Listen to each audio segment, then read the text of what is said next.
60 वर्ष ऊर्ध्व वरिष्ठ नागरिक माने जदि वयसाधिक्य स्वास्थ्यगत समस्या जोगु वार्धक्य भत्ता पाइबा पई ऑनलाइन आवेदन करि पारु नाहंती तेबे से माने बिना द्विधारे 1457 को मागणारे कॉल करंतु।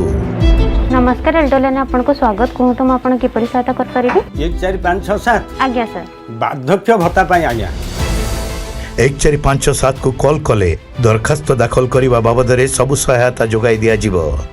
तापरे विभागर मोबाइल नंबर 9861283118 रे भत्ता दरखास्त देवा पई आवश्यक डॉक्यूमेंट रो फोटोकॉपी अपलोड कले आपणक भत्ता दरखास्त विभाग द्वारा पूर्ण करा जाई दाखल कर दिया जिवो।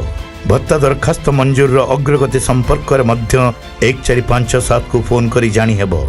एथि सहित वरिष्ठ नागरिक मानकर अन्य जेकोसी आपत्ति अभियोग एही हेल्पलाइन 1457 को कॉल करी जणाई हेबो।